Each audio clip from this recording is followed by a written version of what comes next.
Olá pessoal, bem-vindo a mais um vídeo aqui do Tuga Life. Hoje nós trouxemos novamente o Eli. Pra ele falar aí um pouquinho de como foi ligar a energia, a água na internet aí, pra quem tá se mudando pra cá e vai passar por essas coisas. Esse é a continuação do vídeo sobre aluguel de casas, né? A gente vai falar aí um pouquinho sobre ligar as coisas que precisam. Bom pessoal, antes da gente começar aí, não se esqueça de você se inscrever no canal, dar seu joinha, até pra gente trazer mais o Eli aqui, se quiserem ver mais essa coisa bonita. Aí se não quiser, comenta aí, eu não quero mais ver o Eli. Pronto, mais fácil. A ideia aí, além de ser continuação, é porque muitas pessoas pensam que eu consegui alugar o apartamento, pronto, e eu posso mudar. E não é bem assim, por isso que é bom estar preparado aí, porque tem um longo processo. E a gente trouxe ele justamente porque é a prova viva disso, que ele passou recentemente por esses itens. Alguns lugares no Brasil também, mas alguns não. É quando você aluga um local, ele ainda tem que fazer a parte de luz, água. E tem lugares que não, que já tem tudo pronto. Não sei como é que funciona. Gás pra casa ter gás. Eu acho que a comparação básica, pelo menos para energia e água em São Paulo, por exemplo, é uma distribuidora só. Então você não tem que pesquisar, você não tem que fazer nada além de contratar o serviço. Esses dois. Gás, geralmente também o gás fica por conta do prédio, né? Que geralmente é bujão encanado, então tipo, não tem uma distribuidora. No prédio que eu morava não tinha gás, mas que você pagava era assim, né? Tipo, Não, o meu era separado, só a água era conjunto. Mas você pagava pra quem o gás? O gás era pra com gás. Era gás encanado mesmo, não vinha de multijão, Então, mas... era totalmente encanado, Sim. vinha da rua. Bom, no apartamento que eu arrendei, já tô até falando arrendar já. Não tem necessidade de gás, porque eu tenho termoacumulador e o resto é tudo elétrico. A água foi super tranquilo, porque a região da cobertura do bairro onde eu moro tem já uma distribuidora de água. Aí no caso eu só precisei tirar uma foto do medidor, pegar o número e a contagem. Aí eu fui, levei junto com o contrato, fui até lá, só o problema é que tinha uma fila. Pega uma fila, fiquei tipo umas 2 horas lá. E aí isso foi resolvido. Aí eles agendam um lugar e falam, tal dia vai técnico lá em horário X e você esteja lá para receber. Foi tranquilo, super tranquilo até. Na sexta eu fui até a unidade, eu agendei, aí na segunda-feira eles foram, instalaram tudo bonitinho. Então segunda-feira estava ligada a água, sem problemas algum. Diferente do Brasil, pelo menos na grande parte dos condomínios, a água faz parte do condomínio ali, né? Sim. Então a gente não tem essa preocupação com a água, já que vai estar funcionando diretamente. Porque é um relógio só, né? É um relógio compartilhado. Tem prédio lá que tem relógios individuais até, né? Mas acho que varia, né? Bom, pessoal, e aqui cada região ele tem a sua empresinha lá que você tem que assinar a água, né? Então aqui onde a gente mora, aqui em São Gabriel, é a Cimar, em Lisboa é Pau, onde ele mora é a Cimas, então tem o quê? É pedra, em Lisboa é pau, o outro é pedra. A água foi tranquilo, o problema foi a energia. A energia já começa com o fato de que primeiro você tem que ver as distribuidoras, porque no fim tem quem comercializa, porque quem tem a infraestrutura é a EDP aqui em Lisboa, não sei como funciona de Portugal, aqui em Lisboa é a EDP, e aí tem as comercializadoras, que são as que prestam serviço de atendimento, de fazer um plano com o cliente, e por trás é a EDP que tem a infraestrutura. Primeiro eu comecei para decidir qual que era a potência que eu ia precisar, aí eu entrei na cidade para fazer uma estimativa, você fala quantos eletrodomésticos você tem, quantas pessoas moram, qual que é o tamanho do apartamento, para você ver qual que é a potência mensal que você precisa. Começa com, sei lá, é bem baixo, é menos de 3 pouquinho, 2 e pouquinho. Eles cobram tanto pela potência, que tem uma taxa mensal, e também tem a taxa de uso, então são essas duas coisas. Eu, no meu caso, eu contratei 3,45 e aí eu tenho uma taxa em cima que eu pago disso diariamente, e aí no final do mês soma-se já um valor fixo a essa taxa de potência contratada, mais a taxa de consumo. Conversando com o pessoal aqui que já tinha contratado antes, eles sugeriram, contrata uma potência de 6,9. Tomei essa decisão e eu falei, vou começar a ver agora quais são os preços que cobra tanto por taxa quanto por potência. E a potência é importante porque imagina que você contrata uma potência baixa e tem termoacumulador em casa. Você tem o termoacumulador, liga, sei lá, a máquina e o chuveiro não tem. E a televisão, às vezes, se a potência é muito baixa, ela cai. Na verdade, o chuveiro conta. Porque na hora que você liga o chuveiro, o termoacumulador volta a ser ativo. Que nem lá em casa, a potência é alta, é de 6 e pouco, mas já caiu 2 vezes. Aí eu decidi a potência. E aí eu falei, eu vi a primeira empresa que eu olhei, cotei e achei justo, e tanto pela opção de energia verde, tem todo um blá blá blá, mensagem, eu falei, que interessante, né, vamos contribuir pro meio ambiente, eu falei, vou contratar a Iberdrola. Aí eu entrei no site, né, fiz o formulário uma vez, aí você Quando eu submeti o formulário, falar, tem um erro no seu formulário, não disseram qual. E aí eu tentei mais uma vez, tinha que preencher todo o formulário inteiro pra você submeter. E aí depois ele começou a dar erro em umas coisas ridículas. Aí eu desisti, a próxima na lista era a Endesa. É uma empresa espanhola, mas eles estão aqui em Portugal desde... Eu fui pesquisar depois a história da Endesa, porque eu fiquei com tanta raiva. Ela tá em Portugal desde 93, cara. A questão toda eu fiz uma solicitação na sexta, porque eu não tinha conhecimento das limitações que poderiam existir. Aí eu contratei uma potência X, que era de 6.9, e aí falaram que só podia agendar a visita do técnico na segunda. Aí eu falei, bom, calhou que foi no mesmo dia que foram ligar água. Eu falei, nossa, segunda-feira meus problemas são todos resolvidos, e eu lá todo pimpão lá, tipo, segunda-feira ligou a água, beleza. Aí quando chegou o cara da EDP, aí que tá a questão, tipo, todas as empresas, quem faz todo o trabalho de atendimento é a EDP. Aí ele chegou e ele falou, não vou poder fazer a ligação, né, porque... Tem uma limitação da fiação que não suporta a amperagem, a potência, tipo, não vai ser possível. Eu falei, não tem como eu ligar com uma potência mais baixa? E ele falou, não, você vai ter que fazer isso junto com a prestadora de serviço, que faz a comercialização, que é o que está no contrato, e aí abre-se uma nova solicitação para a EDP, para eles irem lá e fazer a instalação conforme o que tiver no contrato. Em seguida, ele estava lá fechando as coisas e já estava ligando para a empresa, que era a Endesa. Daí, começou a putaria. Aí eu liguei lá, aí a primeira coisa que a moça disse era, não tem como alterar esse pré-contrato, você vai ter que fechar esse contrato e abrir um novo contrato com a potência que você deseja que instale na sua casa. Aí eu, tá bom. Aí ela, mas esse contrato vai ser cancelado automaticamente, já que não vai ser instalado. Aí eu falei, então é só eu aguardar, precisa ligar na central, porque eu tava na central de apoio, você precisa ligar na central de contratação para pedir uma nova instalação. Aí eu, tá bom. Aí em seguida, eu liguei na central de contratação, falei, então, eu quero contratar. Aí comecei o procedimento, aí quando chegou no final, cara, então, não vai ser possível ainda porque tem uma outra pendência que precisa ser cancelada. Eu falei,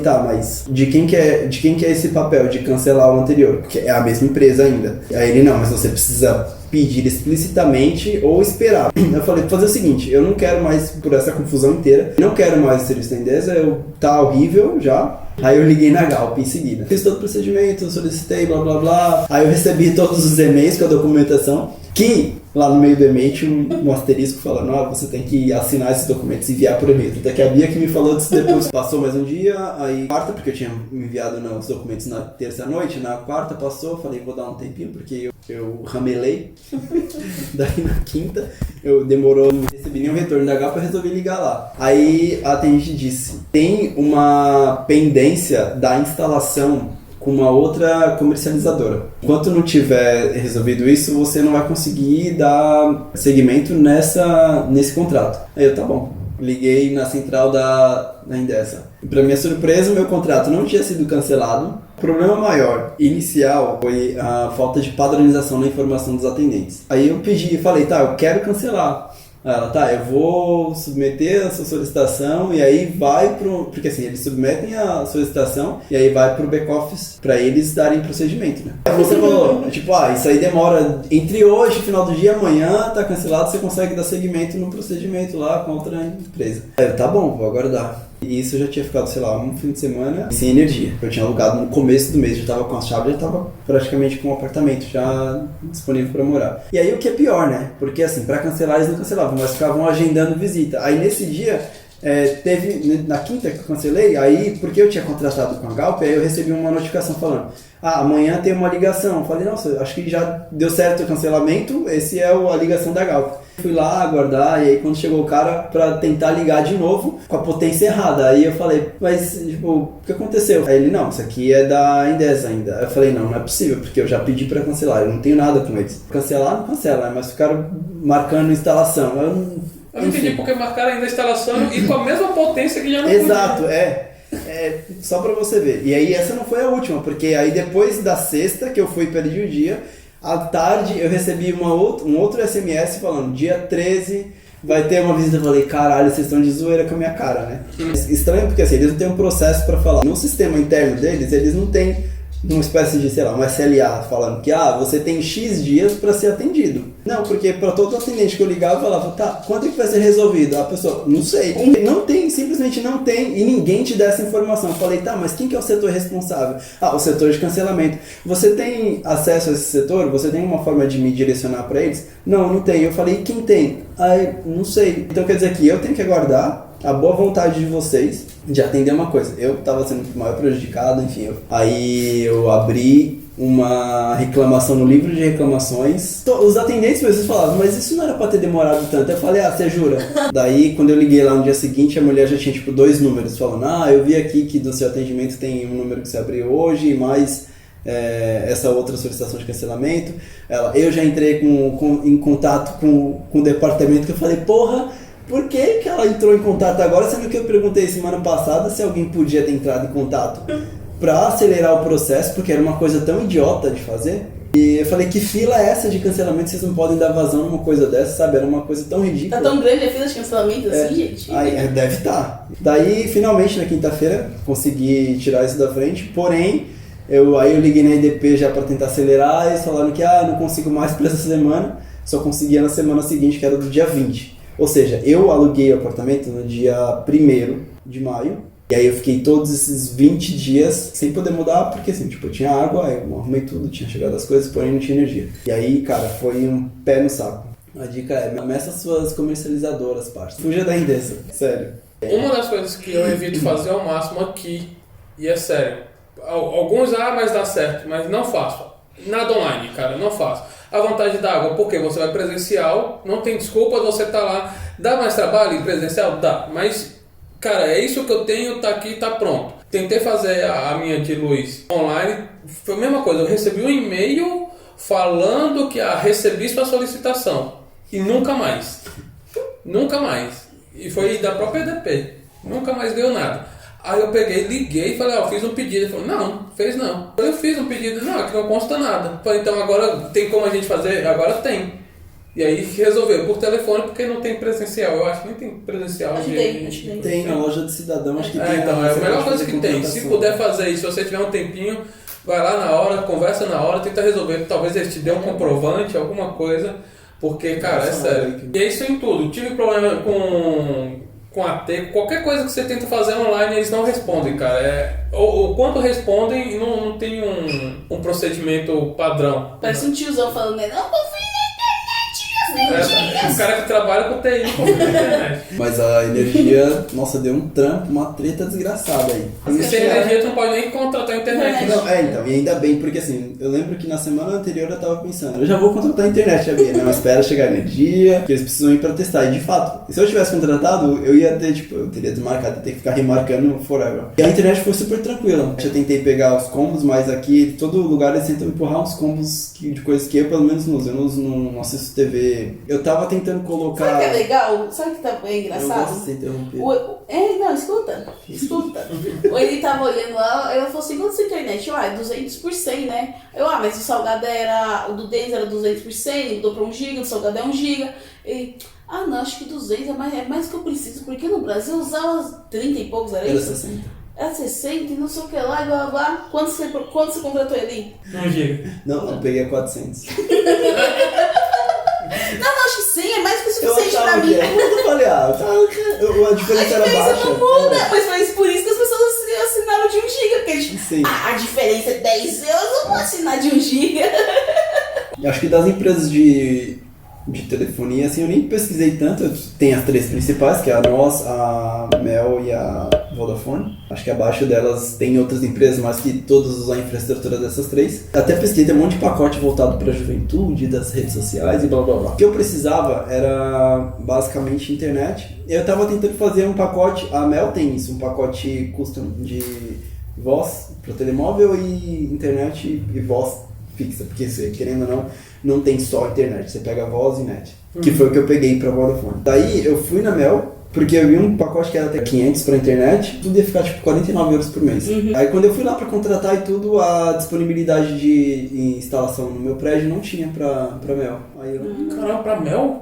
Eu falei, que pena, sereia. É porque normalmente é aquele que nem aqui não tinha Vodafone, agora que entrou. Eu tinha pesquisado a disponibilidade da Vodafone online e aí tinha lá já. Eu poderia ter contratado online, porém eles estavam pedindo um documento que eu não tinha, que era o número de cidadão. Daí eu fui até a loja. Daí eu tentei contratar a Demel, não tinha. Eu fui na Vodafone já com o que eu queria contratar. Então foi super tranquilo. No dia seguinte, o cara foi lá verificar. Aí ele subiu, viu a instalação, viu que dava pra ligar, porque estava funcionando, o sinal estava chegando normal. Deu tudo certo com a internet. Então no dia seguinte já estava tudo ok. Aqui não tem que reclamar muito pra mim, eu acho que a gente tem... Eu tenho, minha internet tá muito lenta, Mel, filha da mãe. Arruma aí. Eu acho que as três são boas e cada uma tem um pouquinho diferente. É muito engraçado que tu quer um pouco de cada. Tipo, a nós tem a vantagem para o mais jovem que quer ir pra shows, né, em cinema, porque tem desconto. A Mel ela já é maior e tem muitas promoções também, tem coisa. A Vodafone ela já não tem tantas promoções, porém ela tem um serviço de qualidade que, cara, qualquer lugar funciona. Não tem aquela que tu vai falar, eu escolho essa e pronto, vai ser para cada perfil mesmo. E é engraçado que os combos que eles fazem é muito voltado a perfis de pessoas. Fala mais ou menos quanto vocês pagam na conta, só para o pessoal ter uma noção. Média aí de 80 a 90 euros a internet. TV, telefone, internet e 2 celulares. Isso. Agora a água pra mim é barato, porque a Fabiana gasta água pra caramba, porque ela tem mania de limpeza. E a gente paga em média 18, 20 euros de água. E agora a luz eu não faço ideia, cara. Cara, eu não lembro, eu tenho que pegar minha última conta. Mas também não é muito caro não. Vamos colocar de contas com pacote de internet, telefone, TV, água, luz, eu acho que não dá 150 euros. Assim, pra mim que eu gasto um pouco mais por ser em dois, né? Mas acho que em média vai ser uns 150 euros de contas. Não, acho que eu gasto mais ou menos isso. O problema meu é que o gás é de botija, né? Que aí gasta mais ainda. E o gás, normalmente, eu gasto, sei lá, 3 gás a cada 2 meses, um pouco menos talvez que isso. E cada cada botija é 26 euros. Então, só lembrando, quando alugar apartamento, não pense que você vai mudar no outro dia, porque não vai. Tem todo esse processo aí. Principalmente, vamos colocar luz e água. O restante a gente consegue ver depois, mas luz e água não tem como. Vai demorar aí entre várias semanas. Vamos colocar entre 1 e 2 semanas se correr tudo bem. E o preço aí que vocês vão pagar vai ser em média aí 150 euros, pensando num casal. E no consumo mediano, não é no consumo absurdo, então é um consumo não, baixo. E dá pra diminuir esse valor dependendo do plano que pegar, porque tipo, é que a gente usa muito internet, usa muita coisa. Mas porque os planos baixos é pelo menos 50 euros, abaixo disso é muito difícil. Não, tem uns bem baixos, mas é tipo muito ruim na minha opinião, entendeu? Tipo, a velocidade não é boa, a quantidade de internet que eu tenho no telemóvel também não é boa, mas aí tipo vai de cada um. Às vezes a pessoa, tipo, não tenho grana agora, pega um mais barato, entendeu? Pra energia, principalmente, assim que você arrendar o lugar, já pede uma conta do inquilino anterior, até porque você precisa do número de instalação. Sim. E também é bom você conhecer também um pouco da infraestrutura da casa, por exemplo, antes de você contratar já, ver o que a instalação suporta, ou ver até o que tinha contratado pelo inquilino anterior, ver também se for possível, né? E aí, se é uma coisa que você vai fazer uma estimativa depois para ver se te atende ou não, é bom saber se existe alguma limitação para você não ter que passar por isso de contratar e aí não é uma coisa que te atende, enfim. E para água você também precisa, quando você for lá pedir para ligar, você tem que levar uma fotinho do relógio. Bom, pessoal, é isso daí. Espero que vocês tenham gostado do vídeo. Não se esqueça de se inscrever aqui no canal, deixar o seu joinha, comentar. Se você teve algum problema também, coloca aqui. E se tiver alguma dúvida, me coloca aqui, que a gente ajuda. E até mais.